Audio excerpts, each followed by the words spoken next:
Great. Well, we're just up in the main hall now, and you know, you come in that lovely flapping piece of modern plastic, and that's probably where there was some sort of a tapestry. You know, there's a draft excluder or something. A tapestry. I'm sure there was, because this is where people This is the main room, and this isn't medieval, as you will notice, but it's a sort of a draft excluder, and there would have been some sort of a draft excluder here, apart from a wooden door here at the top of the stairs, and then you would have had a little lobby here, and the lobby would have come along as far as this lintel, and there would have been another door here. So in the next phase, hopefully next year, will be restored in this little lobby. So this piece of stonework will jut out here. This lintel, half the lintel survives, so we're going to do what we did with the lintel here.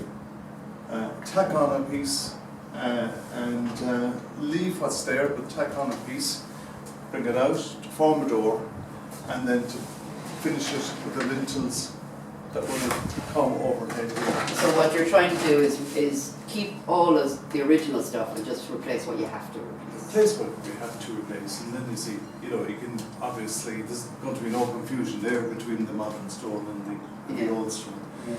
And then looking around here, what's amazing is that the fireplace, I remember the fireplace fairly intact, and I would imagine that the stones must have been stolen because for reuse. Yeah. Because, you know, there was no sign of them on the ground, but Sebastian and Chris and Junior and Johan, they've done a lovely job on the stonework. They've done fantastic work. What a big chimney as well, eh? A massive chimney, and you can imagine this would have been fairly snug. I mean, a large dining table here, an open fire, and then people gathered around here, and also probably people sitting in the window seats. And the windows then would have had shutters on them, wooden shutters. There's no sign at all of great glazing grooves in them. So you don't think there was any glass in it itself? Not in these ones, because there's no glazing grooves. But you can see where the lads have reconstructed the windows, and they've done an excellent job. Some of the mullions and the transoms, those were missing. So what are these for then, Jim? Great. These are little aumbres, is what they're called. An ombre is simply a wall press, and utensils and candles and anything that you wanted to store was stored in that. Okay. And then you had a shelf either side. But what you're looking at here, there would have originally been a seat. Okay. So this acted as a window seat. You could imagine somebody sitting up into it, and all of this area would have been filled in. The reason that this isn't filled in is that many years ago, when the Office of Public Works wanted to make the place safe and to drain the water that was coming into the room, they took up all the grass, and what they did was they put down a concrete floor and they drained it in this direction. So that goes out through a water spout. An original water spout? No, that water spout wasn't originally there. So eventually, when there's a roof on this building, that water spout will be defunct. Okay. So what we'll be able to do is restore, put a lintel across here, and restore the full height of the window seat. Okay. And you can see that the wall walk is more or less ready for a roof. It's just a matter of getting the money. Because you have what's called saddle stones, those are the rounded stones, and between the saddle stones you have grooved stones, and they drained the water off the wall. Outside that then you had the parapet, and the parapet just protected the exterior of the castle. That was crenellated. What I mean by crenellated is it had these double steps or three steps, like your typical 15th or 16th century Irish Towerhouse. So it would be quite an easy thing to get an oak roof already assembled more or less, disassemble it, hoist it up here and lodge it on the on the corbels there that were meant to support it. Yeah. And after that then, just restore the wall walk outside. Yeah. That would mean then that you could go up the full length of the stairs in the core of the wall. The stairs goes up further, and then you would be able to walk around the inside of the parapet, and between you and the parapet on the other side was the gabled roof. Yeah. No roof originally, I'm sure, and that was slated and timbered.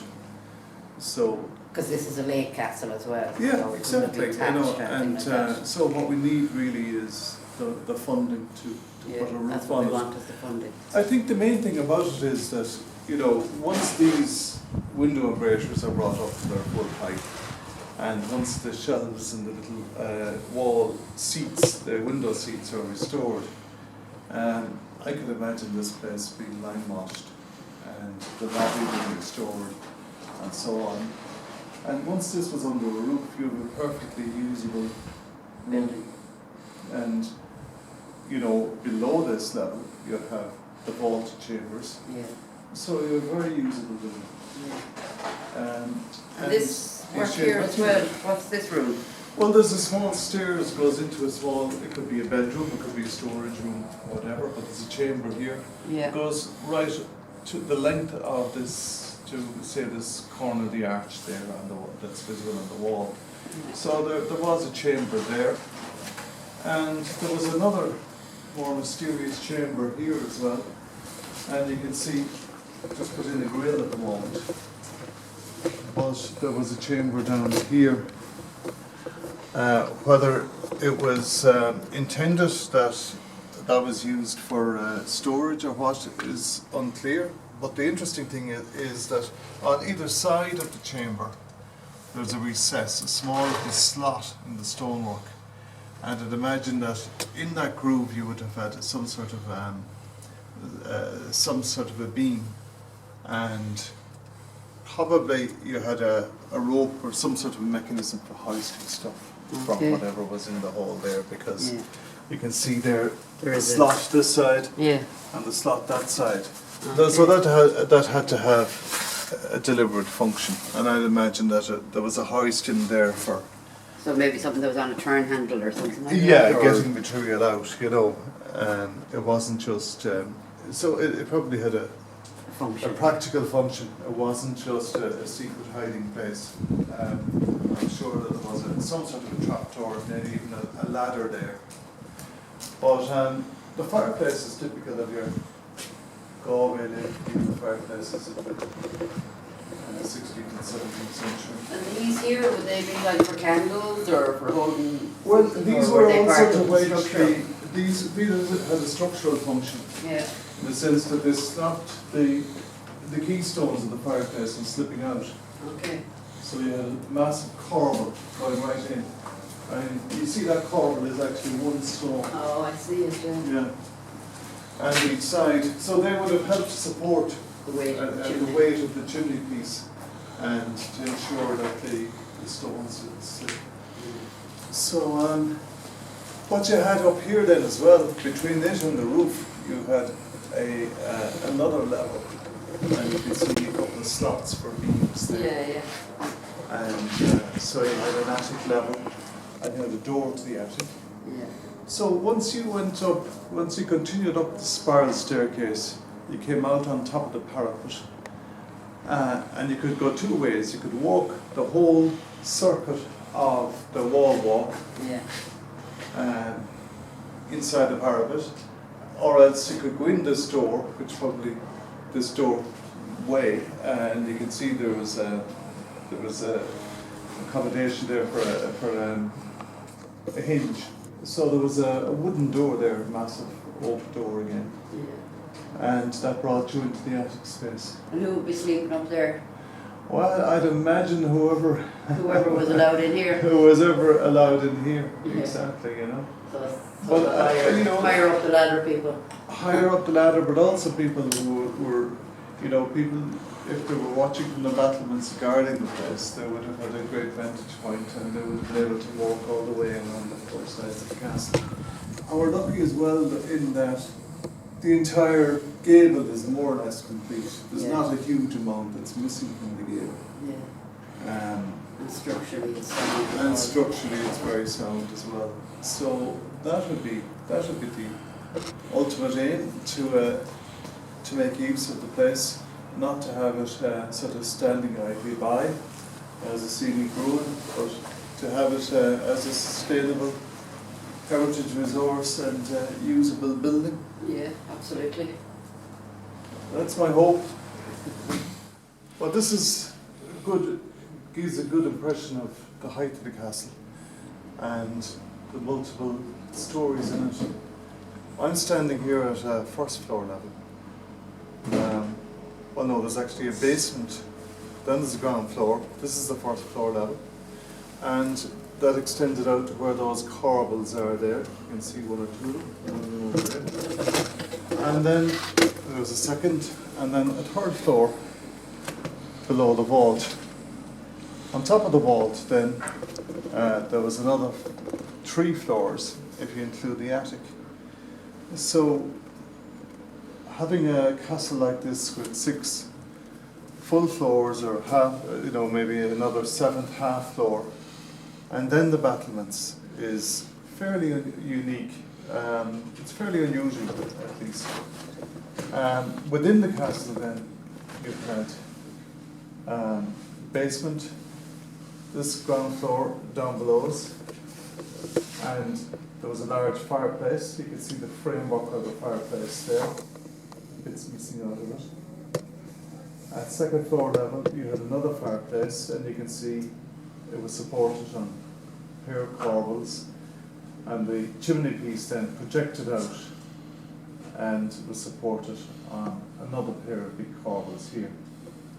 Above that again, you have the chimney breast, which is going way up underneath and through the vault, and you possibly had a small fireplace in that room there, under the vault. Above the vault then, in the main chamber, which we've seen, you had a massive, big, ornate chimney piece with the wedge-shaped voussoirs, and that was a fairly impressive, very large, typical Galwegian fireplace. So it would have been pretty warm and snug. The walls up to 1.8 metres in thickness at the base, and all of the walls, of course, were rendered with several coats of render, lime render, and they probably would have been lime washed and painted. And then you had wooden floors, large wooden beams supporting the floors in some instances, and then 2 of the floors didn't need wooden supports in the sense that the one over the basement was vaulted, and the one below the main chamber was also vaulted, and you can see the vaulting there. Now, even the vaulting originally would have been covered with wickerwork, and the wickerwork then acted as a key for the lime mortar, and you would have had a smooth lime mortar finish. So it's difficult to imagine these places without some sort of decoration, so I'd imagine that originally there would have been very little stone apart from the window surrounds and the door surrounds visible. Everything else would have been rendered, and on the render then you probably had things like painted scenes, a bit of ornament and so on. And to make the place snugger, you might have had things like a tapestry, a wall hanging, or something like that. So it would have looked very different. The castle as it is looks very skeletal at the moment, but it would have looked very different as a lived-in place. It would have looked an awful lot snugger, warmer, and it would have looked not the plain coarse look that you see. This is only the very bare skeleton. Instead of that, a finished, rendered, painted, ornamented place in which you had furnishings, woodwork, paintings, maybe wall hangings, all sorts of bric-a-brac, everything, all the artifacts associated with everyday life, skillets, pots, pans, weapons, spears, hunting equipment, maybe fishing equipment, maybe even a few books, candle holders, candles, wax, wooden utensils, pottery utensils, all of those sorts of things that would have made a place like this functional. Okay.